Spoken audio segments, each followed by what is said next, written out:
नमस्कार दोस्तों, आप देख रहे हैं स्पेशल इंडिया न्यूज। मैं हूं पवन कुमार। मनीष कश्यप सन ऑफ बिहार कहे जाने वाले, जो बिहार के उन गरीबों का आवाज बन के उभरे थे, जो बिहार में सरकार से निष्पक्षता से सवाल करती थी, शायद अब वो मनीष कश्यप नहीं रहे, क्योंकि अब वो कहीं ना कहीं पक्षपात में आ रहे हैं, पक्षपाती दिख रहे हैं। इसलिए सोशल मीडिया पे तरह तरह के कमेंट्स भी आ रहे हैं। लोगों के द्वारा यह कहे जा रहा है कि मनीष कश्यप कहीं न कहीं अब बीजेपी में शामिल हो चुके हैं, बीजेपी के सपोर्टर बन चुके हैं। शायद इस बात का मुझे भी अंदाजा नहीं है। खैर, आप इस चीज को कमेंट में जरूर बताएं। क्या वो मनीष कश्यप जिस तरह पहले थे, शुरुआती दौर में जिस तरह से वो काम कर रहे थे, निष्पक्षता से लड़ाई कर रहे थे, बिहार की आवाज को उठा रहे थे, क्या वो मनीष कश्यप उस तरह से रहे? खैर, इसका तो सॉल्यूशन आप लोगों ने बहुत पहले देख लिया होगा। अलग अलग तरह से कमेंट बहुत सारे आ चुके हैं। क्यों ना कहे भला लोग इसे पक्षता की ओर, क्योंकि जब पटना में रेलवे छात्रों द्वारा शांतिपूर्ण आंदोलन किए जा रहे थे, ना कि हिंसा कर रहे थे, ना तोड़फोड़ कर रहे थे, ना आगजनी कर रहे थे, इसके बावजूद भी उन बेगुनाह छात्रों पर पुलिस प्रशासन द्वारा लाठी बरसाया गया। क्यों? जो यूट्यूबर वहां पहुंच रहे थे वीडियो बनाने के लिए, जो इस सच्चाई को दिखाने का प्रयास कर रहे थे, उस पर भी लाठी चलाया गया, उसे गिरफ्तार कर लिया गया। लेकिन इस मुश्किल घड़ी में मनीष कश्यप पटना क्यों नहीं पहुंचे? सबसे बड़ी सवाल ये सामने आती है कि अगर आप निष्पक्षता से काम कर रहे थे तो आपको कहीं न कहीं पटना आना चाहिए, उन छात्रों का आवाज उठाना चाहिए था, क्योंकि वो शांतिपूर्ण आंदोलन कर रहे थे, वो हक ही तो मांग रहे थे। वो क्या कर रहे थे कि आप रेलवे भर्ती वाले ने खुद कहा था कि करीब 16,000 से ज्यादा वैकेंसियां निकाली गई, लेकिन कितनी वैकेंसी निकाली गई?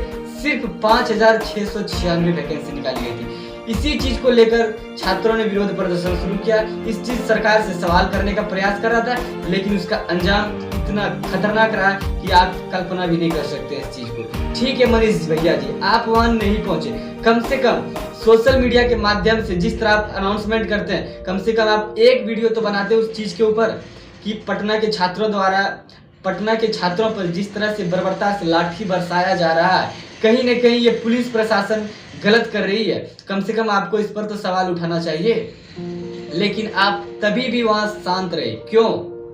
क्या बीजेपी की सरकार आते ही बिहार में सभी समस्या का समाधान हो गया?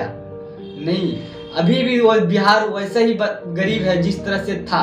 लेकिन अब बीजेपी सरकार बनते ही, नीतीश कुमार का एनडीए में शामिल होते ही शायद आप उस तरह से सवाल नहीं कर रहे हैं सरकार से जिस तरह से आप पहले कर रहे थे। वो डिमांड नहीं रही। अब जिस मनीष कश्यप को बिहार की जनता ने प्यार दिया, सपोर्ट किया है, जरा इस वीडियो को देखिए आप। लेकिन मुख्यमंत्री के बेटा है तो उनका बात सुनिएगा। हम एक गरीब का बेटा है तो हमारा बात नहीं सुनिएगा। हम स्टाम्प पेपर पे लिख के देते हैं कि वो जिस पद पे जाएंगे और उस पद पे जाकर जितना रोजगार देंगे उससे 4 गुना ज्यादा मैं रोजगार दूंगा। देखिए मनीष भैया, बात कुछ ऐसी है कि बिहार के डिप्टी सीएम रह चुके तेजस्वी यादव, वो उस अनुभव को झेल चुके हैं, उस तरह से परिस्थितियों का सामना कर चुके हैं जो शायद अभी तक आप नहीं किए हैं। लेकिन हाँ, विश्वास क्यों न करे उस पर? क्योंकि उसके पास पॉलिटिकल पावर है, उसके पास पैसा है, उसके पास सारा वो चीज है जिससे वो रोजगार दिला सकता है। उसके पिताजी लालू यादव भी इस क्षेत्र में रह चुके हैं। ठीक है, मैं मानता हूं कि उन्होंने उस तरह से कार्य नहीं किया जिस तरह से करना चाहिए, लेकिन अब आप बोलेंगे कि मुझ पर भी तो विश्वास करो। जी हाँ, करेंगे, क्यों नहीं? आप पे तो एक बार विश्वास किए ना। जब बात पटना की आई छात्र विरोध का, तो आप वहां डर के बोल रहे थे मुझे फंसाने का प्रयास कर रहे हो फिर से, और आप वहां नहीं पहुंचे। अब आप ही बताइए मनीष भैया कि सरकार वो रह चुके हैं, सरकारी पैसा उसके पास बहुत सारे आते रहते हैं, फंडिंग होते रहता है उनके पास, तो नौकरी का उम्मीद जो है उससे लगाएं या आपसे लगाएं? आपसे जब बोलेंगे तो आप कहेंगे हम तो यूट्यूबर हैं, हमको सरकार थोड़ी बनाया। आप सरकार बनने का प्रयास भी नहीं करेंगे। आपसे जब कोई पूछता है कि आप कहां से इलेक्शन लड़ना चाहेंगे या सरकार बनना चाहेंगे, किसी भी तरह का एमपी एमएलए में इलेक्शन के मामले में घुसना चाहेंगे, तो आप कहते हैं नहीं। तो फिर आप कैसे सीएम बनोगे? और अगर आप सीएम बनेंगे नहीं तो बिहार के युवाओं को रोजगार कैसे देंगे? तो आप बिलीव तो उस पर करना वास्तविक है, क्योंकि वो अगर सत्ता में आते हैं, भले वो 4 लाख नौकरी दे या 2 लाख नौकरी दे, लेकिन हाँ एक विश्वास जोड़ रहे हैं वो। उसी तरह आप विश्वास जोड़ने का प्रयास कीजिए आप, तभी तो आपका कोई समर्थन करेगा। अब आप डायरेक्ट बोलोगे कि मुझे सीएम बना दो फिर मैं नौकरी दे दूंगा, उस तरह तो हर एक यूट्यूबर बोलने लगेगा। तो क्या लगता है सबको सीएम बनाना संभव है? नहीं ना। हम स्टाम्प पेपर पे लिख के देते हैं कि वो जिस पद पे जाएंगे और उस पद पे जाकर जितना रोजगार देंगे उससे 4 गुना ज्यादा मैं रोजगार दूंगा, 2 गुना नहीं 4 गुना ज्यादा रोजगार दूंगा। उनका बोलिए, उनका कहना, मनीषवा का कहना नहीं सुनिएगा। हम मनीषवा के बगल में बैठ के उनके तरफ से सवाल कर रहे हैं, उनके तरफ बैठ के एक बार दिखा कि आप कह रहे हैं कि उसके तरफ पक्षपात कर रहे हो इस मीडिया वाले को, कि तुम उसके पास बैठ के बात करके दिखाओ।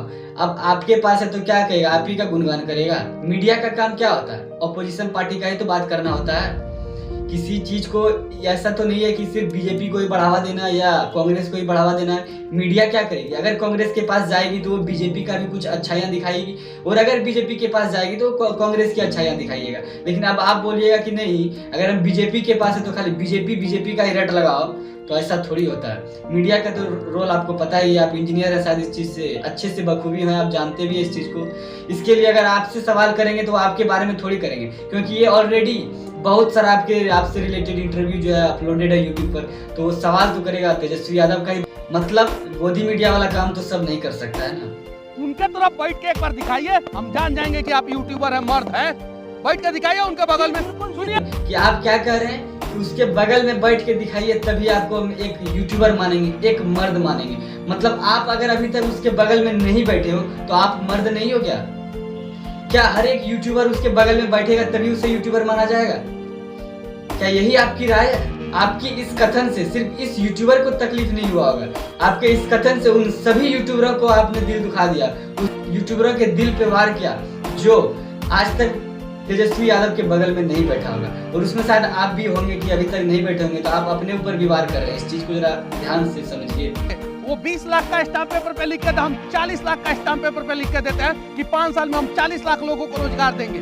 आप क्या कर रहे हैं? 40 लाख का नौकरी देंगे। बहुत अच्छी बात है कि बिहार में इतने रोजगार मिल जाएंगे, इंफ्रास्ट्रक्चर उस तरह डेवलप करेंगे। अच्छी खुशी होती है कि इस तरह से आप बात बोलते हैं कि 40 लाख नौकरियां देंगे, लेकिन सिर्फ भैया बोलने से नहीं होता है। अगर आप 40 लाख नौकरी देंगे तो आपको सबसे पहले उस फील्ड में उतरना पड़ेगा। अगर आप सीएम बनना चाहते हैं, उस गद्दी पर बैठना चाहते हैं, तो आपको उस फील्ड में उतरना पड़ेगा। बिना उतरे आप 40 लाख नौकरी देने का बात कैसे कर सकते हैं?